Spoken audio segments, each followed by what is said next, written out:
Wash your hands, people.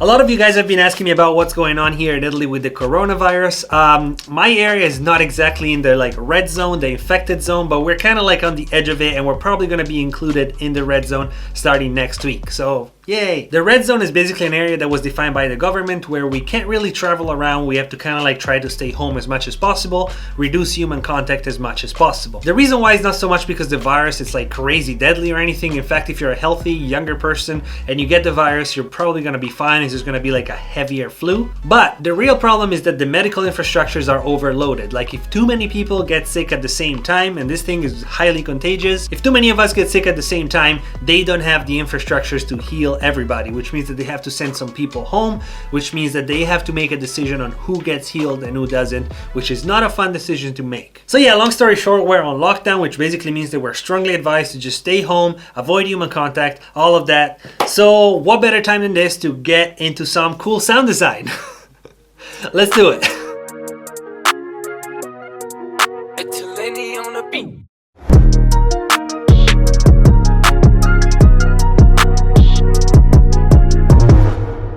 What's up everyone, this is EdTalenti. How are you guys doing? Today I wanted to show you guys one of my favorite techniques of all times to create sounds. This one I use for my drum kits. I used to make synths, pads, melodic instruments, percussions, basses, anything. I've been using this technique for a while, and I remember the first time that I discovered it, I was just this is the best thing ever.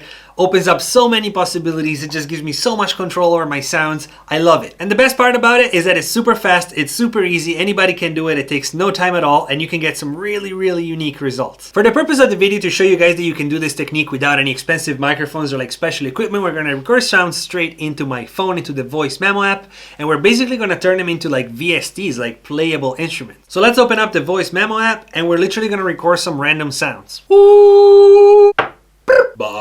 What else can I use? Let me get some props.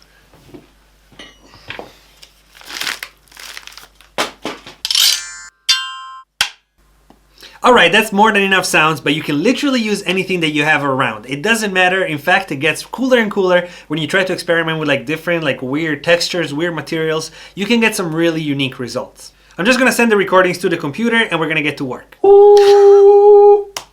Let's try with that one first. So literally I'm just gonna chop up the sound, make sure that it's at the beginning, and it doesn't really matter, you don't have to be super precise or anything. Now that I have the little section chopped up, I'm gonna import it into Simpler. If you're in FL Studio, just use Edison, and if you're in Logic, you can just use EXS24, I believe it is. Any sampler will do. It's the same thing. So what we're gonna wanna do is zoom in on a little piece of audio that we chopped up. We're gonna turn on loop, which makes it loop and not just play one time. So this is what it sounds like right now.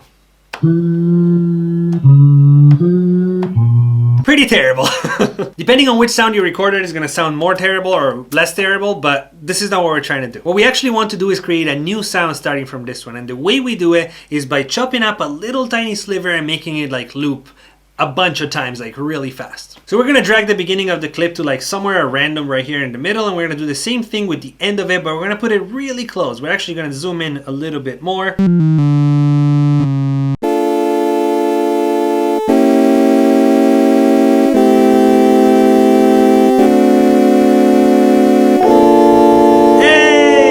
Cool, right? We made this synthesizer sound starting from my voice just making a random noise. The possibilities are endless. In fact, if you move the beginning of it, if you move the end a little bit, you can create different variations of it and just kind of get different approaches. Hey! Woo!